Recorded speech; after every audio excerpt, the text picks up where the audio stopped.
In this episode, we are going to discuss removal of privileges. This is a big topic.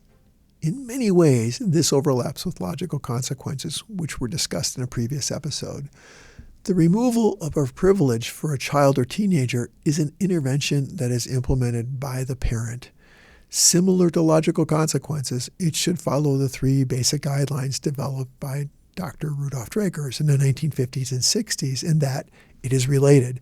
The consequence in some way relates to the behavior that the parent is attempting to correct. It is respectful. The consequence is not shaming or embarrassing for the child or teen, and it is reasonable. The consequence is not over the top in terms of intensity or severity. Before we do that, though, I want to talk about a privilege. What is a privilege? And who decides? I'm pretty sure that if you asked your child or children, you might get some debate about what exactly constitutes a privilege. There are some pretty clear-cut guidelines about what a child has a right to, and those things that are optional. There are also some pretty clear guidelines about what a privilege is. And to make this real, there are some gray areas also, which we'll talk about. Ultimately, you, the parent, gets to decide. But there is great wisdom in deciding carefully and having clear reasons for your decisions, and not just because I said so. All children have rights. They have the right to live in a safe and warm home environment. They have the right to have clothing and adequate food. They have the right to adequate medical care and an education. They have the right to be treated with dignity and respect. These are well established in law. Pretty much everything else is a privilege. While children have the right to a safe and warm home, they may not always get their own bedroom. While they may have a right to clothing, it may not always be expensive name brand or designer clothing. And while they have a right to adequate food, it may not always be food that is their top choice. Having rights is important, and having privileges is important also. Many children fall into the trap of believing that they have the right to watch television or play video games or be on social media or be on certain sports teams or go places with their friends. And most of these things that children want are good things some of the time, but they are not rights. They are privileges. Another way to look at this is to consider that rights are given freely. Children are born with rights. Privileges, on the other hand, are earned. They come with age, maturity, and by following rules and expectations. If, as a parent, you can accept this way of thinking about the difference between rights and privileges for children and teens, this next part should make even more sense to you. One of the biggest traps that I see parents fall into is their tendency to take things away from kids as a way of creating a consequence. This backfires often. The result is an angry child or teenager who is now focused on you, the parent, being the bad guy because you took something from them. You did something to them. Why make your parenting job harder than it needs to be? I like to tell parents and children that I firmly believe that parents should never take anything away from children or teens. Now, I have to tell you that kids really like this first part, and parents kind of wonder where I'm going with this. The second part of what I say is that kids have to earn the privileges that they have each day. Let's try that again. As a parent, imagine yourself saying, I'm not going to take things away from you anymore. It doesn't make you happy, and it doesn't make me feel good. Instead, we have a new rule where you earn your privileges each day. Once your child or you get over the shock of this idea, you or they might ask, how does this work? And I would suggest you follow the simple rules that your children already know about that are firmly embedded in many schools.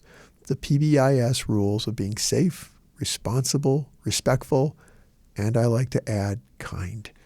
For example, in order for you to be able to play with your friends later today after school, you have to first do your 10-minute chore and complete your homework. That would be responsible. Or in order for you to be able to play with your video games, your chores and homework have to be done and checked. Again, that would be responsible. In order for you to go to your friend's house, you need to first clean your room. again, responsible. In order to go on social media, you need to show that you can first be nice to the people in this family. That's respectful and kind. When we fall into the trap of us, the parent, taking something away from the child, we are the ones taking the action. And now the child is upset with us for something we did to them. They completely avoid the point that their action or inaction is what triggered the whole mess. So when we promote a position of never taking away and instead believe that children earn their privileges, the conversation can be much more constructive. Billy, I know you really want to play with your friends outside, but have you been kind to your brother this afternoon? In our family, you have to earn the privilege of playing with friends when you follow the rules in our home. You can practice being kind and respectful with us today, but tomorrow is a new day. In this example, you're not taking anything away. You're teaching an important lesson that it is not okay to be mean to a sibling and then go off and play with friends. Actions have consequences. The child decided the action and knows the consequence in advance. He has to earn the privilege of playing with others outside by showing he can be safe, responsible, respectful, and kind inside the home. Another example involves screen time use. As I have suggested in earlier podcasts about recreational screen time, having this privilege a bit later in the day, but well before bedtime, can give you, the parent, some flexibility and ability to influence your child's behaviors in a positive way. I've compared recreational screen time to dessert. The main meal of the day is for kids in playing, getting along with others, learning to be helpful with chores, being active. It makes no sense to abandon these healthy things and binge on desserts all day. So when a child wants to fire up their device for social media time, video game time, or watching a favorite show, you can review how their day has been. Are the chores and homework done? Have they been responsible and respectful that day? If so, they have earned their screen time. If not, then tomorrow is a new day. As a guideline, delaying privileges is most effective when the time delayed is relatively short, not weeks, but rather hours or a day at the most for young children. If a child wants to play with friends outside but has to clean their room first, they may play outside as soon as the task is done well. The positive reinforcement for the task is the very thing the child wants to do. If the child wants to watch a show on TV, but the chore has not been completed, they can watch the show just as soon as the task is completed. The reason we don't want to take privileges away for weeks at a time is that reduces the number of opportunities a child has to learn. There are 365 days in a year. If each day is a new day, they have 365 shots at it. If they only get 12 shots because you've taken something away for a month, they are much less likely to learn the lesson. When shifting the focus from taking away to earning, you become your child's biggest advocate. You are not punishing them. You're just guiding them by helping them to learn a super important concept that will follow them into adult world. I call it the work ethic. If children can master the idea of getting the work done first and then play, they are learning a bit about persistence, delaying gratification, discipline, planning, and problem solving. Are any of these bad things for kids to master? No. Our goal as parents is to prepare them for adulthood. For adults, having a job and knowing how to complete tasks are important life skills. In a paid job, the employees get paid after the work is completed, not before. Bosses don't take away money. Income is earned. In school, grades are awarded when students turn in their work or do well on exams. Teachers don't take away grades. Students earn them. Why should it be any different at home? For this reason, one of my common go-to privileges for children and teenagers to have delayed is the use of any form of recreational screen time. While this may feel like low-hanging fruit, there are many reasons why excessive use of screen time is often involved in poor behavior. When children are plugged in, they often get much less practice at important social and emotional skills of getting along with others, turn-taking, sharing, being creative, and cooperating. Having less screen time or making screen time a privilege that is earned by being safe, responsible, respectful, and kind can accomplish a great deal. It can limit the amount of time the child is plugged in, which is in line with recommended pediatric guidelines, and it can increase the chances of other social and emotional skills to develop through interaction with others in the family or friend group. What happens when we take something away is that we put ourselves in the position of being the bad guy. We are taking the action. We are taking something away. And this is often done with high levels of emotion, like anger. This is often done to make it sting to correct the behavior, which is why it often backfires. When you take something away, you are confirming for the child that you're punishing them, and that is not your goal.